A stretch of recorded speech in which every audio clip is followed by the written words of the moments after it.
For my personal photography and videography, I can't and won't go without a fast 35mm lens. Not just for photography, but also for filming these talking head videos here. As always and right now as well. But today, let's take a closer look at a new 35mm lens that has really impressed me. It's the Viltrox 35mm 1.2 from their Lab series, which already includes a very convincing 135mm 1.8. Now it's also available for my favorite focal length on Sony's E-mount. And I don't think I've had so much fun shooting a Sony camera as with this lens before. The look, the feel, the image quality, I'm personally blown away, and that won't happen that often. Let me tell you why. I'm David, you're watching DAVISION, and let's go.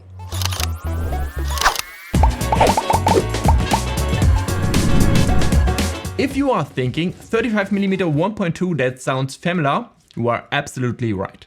Sigma's 35 1.2 was the first lens from Sigma developed natively for mirrorless cameras, and I also loved it, even though it was big, heavy and relatively expensive back in the day.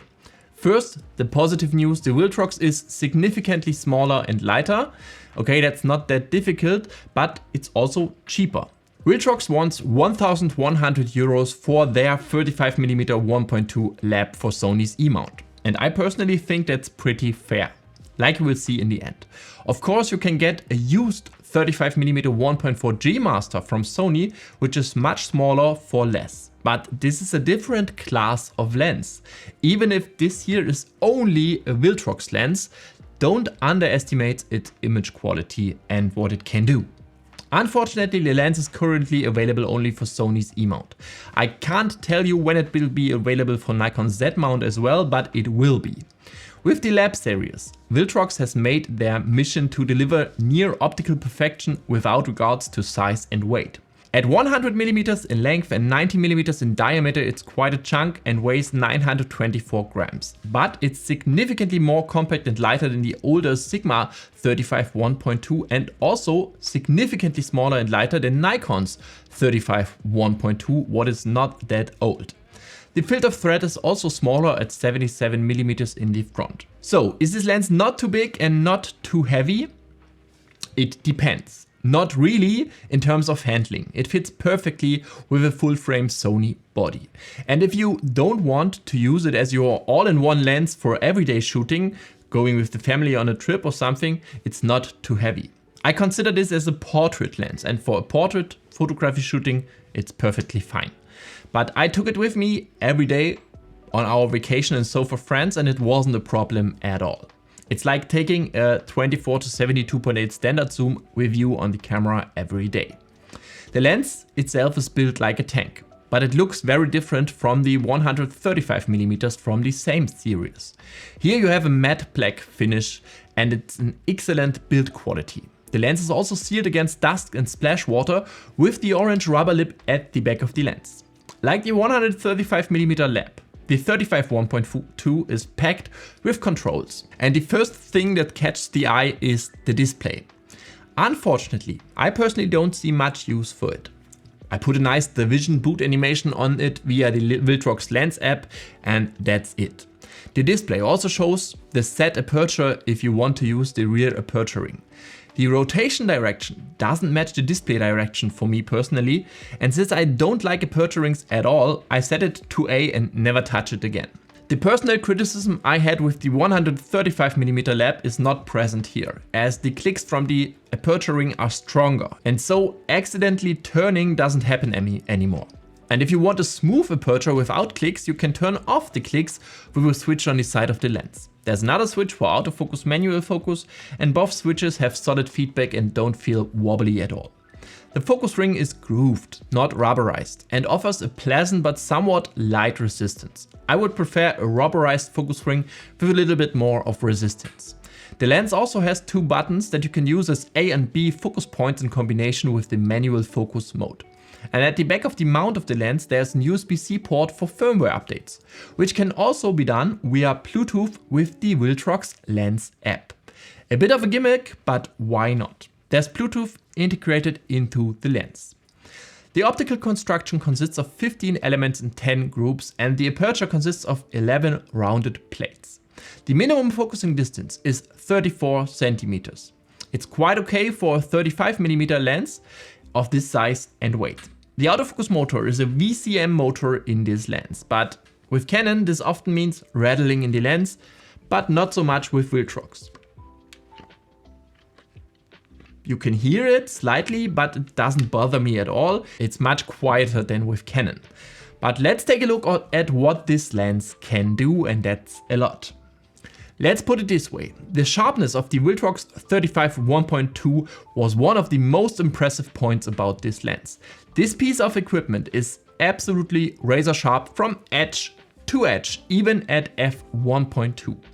I haven't had anything to complain about it in any corner of the image at the maximum aperture. So why stop down? Mainly because 1.2 is too much for some cameras.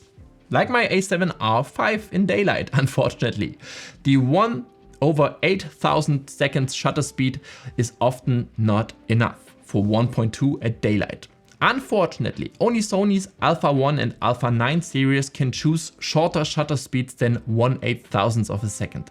So if you want to stick with the wide open look of this lens, you need ND filters. But the sharpness remains excellent at f2, f2.8 and f4 and so on, with no noticeable difference in contrast or details compared to 1.2.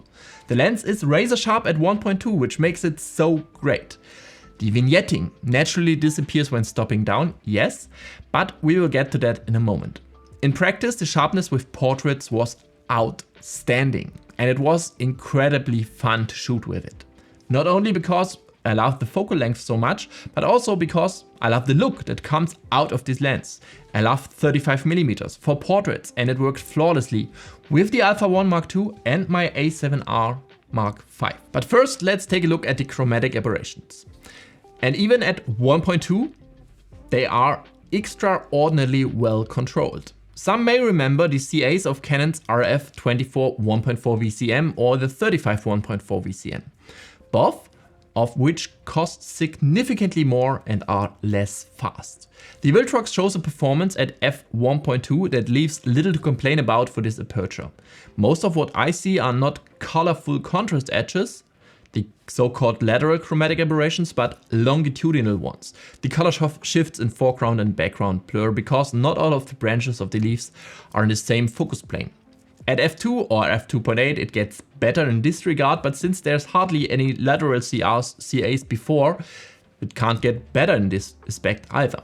And with a focus on a minimum focusing distance and wide open, the longitudinal chromatic aberrations remain an issue, which you can only get rid of by stopping down. In practice, there were no problems with CAs.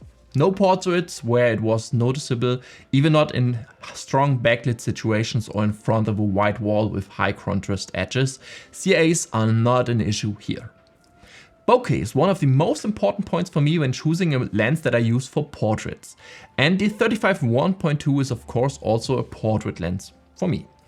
And f1.2 certainly raises high expectations in terms of bokeh. And you won't be disappointed here either. The bokeh circles are nicely round and remain surprisingly circular towards the image edges. So few cat's eye shapes at 1.2 and 35mm is just impressive. If I had to criticize something, it would be that the bokeh circles are not as perfectly clear and clean as with a 135mm 1.8 or 85 1.4. But that's not something I would complain about in portraits with this lens. Yes, you only notice it with pixel peeping in my test setup. When stopping down to f2, the bokeh circles towards the image edges are less beautiful, but at f2.8 everything is circular if you need higher depth of field. In the portraits with this lens, there was nothing to complain about the bokeh. It's quite the opposite. I love the look, I love the separation for a 35mm, and the sum of qualities of this lens is excellent. Wherever you can see the difference between 1.4 and 1.2, it's really just a little step. No one can tell you at first glance whenever you take a picture at f1.2 or f1.4 or at f2 or f1.8. But not only the f1.2 in the name and specs of the lens is good here, but also it's a lot of other things that makes up this lens. It's just a class over Sony's 35 1.4 G Master, even if it costs less. The .2 at the end is just more of a separation in the naming scheme. I also filmed some videos with the lens, sometimes with the A1 II here in my studio, and it looks like pretty much as it always does, even if it's a third stops faster. But in my video about the Canon R50V for my German channel, viewers asked what it was filmed with, because the separation looked so impressive. And it was shot with this lens on a Sony camera. But if you forget to turn off the electronic first curtain shutter with these fast apertures, you end up with something like this in the bokeh, and just doesn't look good and doesn't do the lens any justice. And what's that all about? I've explained over on my German channel a while back. Basically, just avoid EFCS when you are shooting with a shutter speed equal or faster than 1/1000th of a second. But let's move on to where such particularly fast lenses often fall short in recent times. Distortion, for example, but a correction profile is not necessarily here with this lens. There's no distortion at all. No need for a correction profile. No cropping of actual sensor surface. Why can't Canon, Sony, Sigma or Lumix do this anymore, but Viltrox can?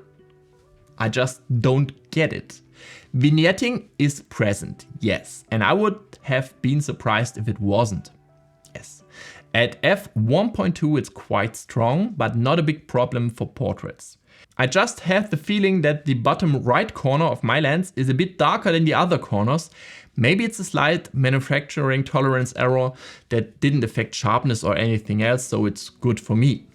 For me, it was actually the only weakness with this lens so far, but if vignetting personally bothers you, just stopping down helps.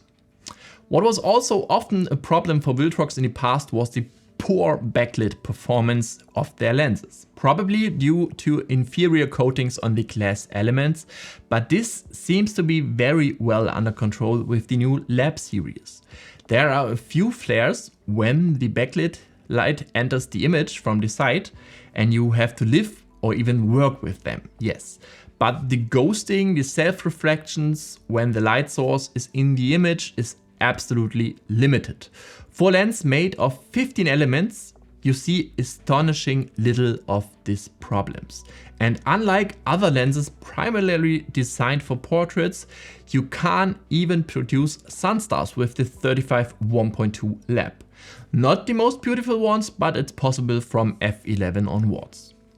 The autofocus was something that absolutely positively impressed me with this lens. It's super fast and snappy, and even on the newest Sony bodies like the A1 Mark II. And you don't notice at all that it is a third-party lens from a manufacturer that was long known for its cheap lenses. This is a top performance in terms of autofocus. Maybe it's nothing for action and sports, but a 35mm is usually not the lens for that. There were no images where the focus wasn't where it should have been. That's how it's done. That's how you build convincing lenses for the masses, even if you are just Viltrox. But as it often is the case, an impressively good photo lens is not necessarily a super great video lens. Not that you couldn't film with this, you can and it looks impressive. I filmed a few B-roll snippets with the A1 II with this lens, and also I took some videos of my talking head with it and I really liked it. But the lens has the most intense focus briefing I've seen so far in recent years. It's practically a zoom lens depending on how far away you focus. You have a completely different field of view then. This makes video work somewhat limited. If you have a fixed point where your subject sits still or stands still, like here, it's fine. As I said, I filmed with the lens and it looks cool. But if you are moving back and forth in front of the camera, the breathing can be very distracting and looking unprofessional. Additionally, Sony unfortunately doesn't allow focus breathing correction with third-party lenses. All in all, this is one of the most impressive lenses I've had the chance to try out recently. It completely won me over. I love shooting with it. The look, the sharpness, the bokeh. So few optical weaknesses. And yes, even I love the vignetting for portraits. Downsides overall are weight and size, but it's significantly smaller and lighter than other 35 1.2 lenses out there. The uneven vignetting of my one is a bit of a shame, but bearable. And the breathing is unfortunately common with photo lenses these days. I think the price tag of 1,100 euros is absolutely fair, considering that the 35 1.4 G Master costs more but offers less overall. The Viltrox is optically better in almost every possible way. Viltrox deserves some respect for that. And since they tend to work with discounts, the lens will surely be available cheaper soon if you are not living in the US during this 100% self-made fucked up situation. If you think you want this gem of a lens, check out the video description, where you will find a link to this lens. And if you buy through this link, you support this channel at no cost to you and ensure that I can continue making such videos for you. Let me know what you think of the Viltrox 35mm 1.2 lab. Write it down in the comments below. And if you liked the video, remember to like it. Subscribe to the channel if you haven't already, this will help a lot. And hit the bell if you don't want to miss any future videos. That's it from me from today, and let's see you next time.